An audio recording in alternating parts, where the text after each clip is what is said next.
Continuamos ca visita á terceira Feira de Emprendedoras de Compostela e estamos cunhas amigas, coas creativas galegas, cas que xa levamos varias edicións destas feiras. Sí. Elas se ocupan do deseño, elas se ocupan da decoración, de darlle vida tamén a estas feiras, porque realmente o que vos dedicades á creatividade.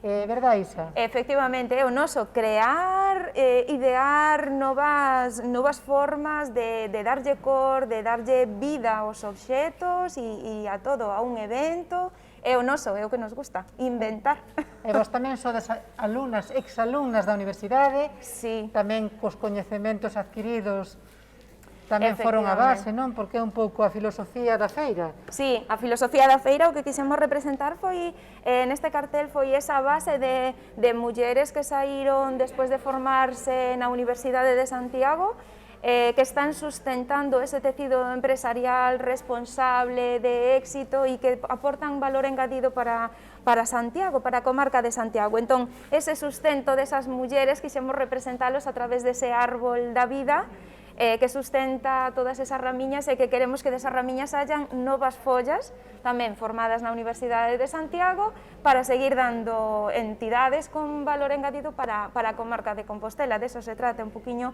o que todos intentamos. Que non diría que eu fixen bioloxía molecular, especialicei en bioloxía molecular. Pero seguro que a bioloxía é transversal. Está presente.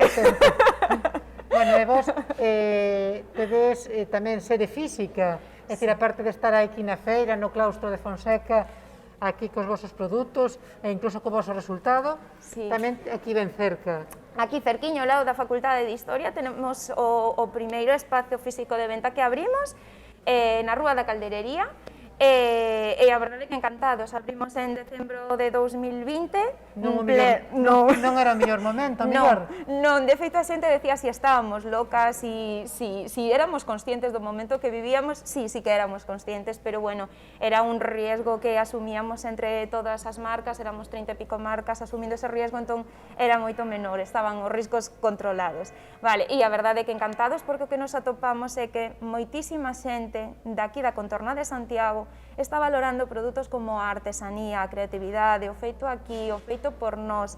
E a verdade é que é unha gozada ter ese espacio e ofrecelo e que a xente lle encante. De feito, defínennos como o Museo da Artesanía. Que bonito. Eso é precioso. Claro, a miña reflexión é antes viaxabas e vías cousas noutros países, noutras cidades, e querías compralas.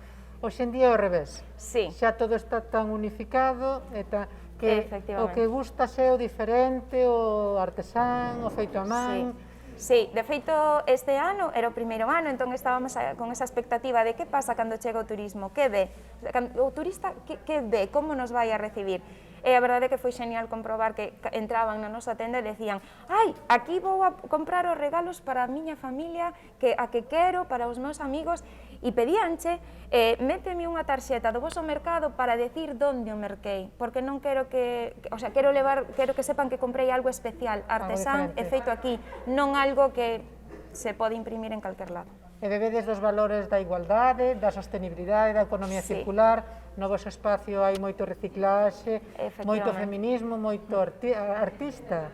Sí, a gran maioría somos mulleres, tanto homes como mulleres, pero a gran maioría, un 90% somos mulleres, as 3 promotoras somos mulleres, e a verdade é que para nós o máis importante é as persoas que estamos detrás dos proxectos. É o máis importante. Sen esas persoas os proxectos non existen, as marcas son frías e son vacías, non teñen contido.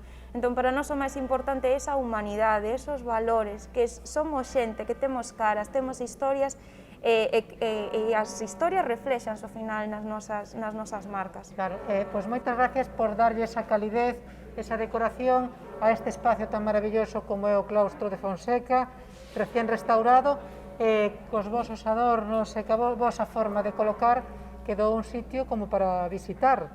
Moitísimas gracias, é un placer para nós. Moitas gracias, Isa. Gratiñas.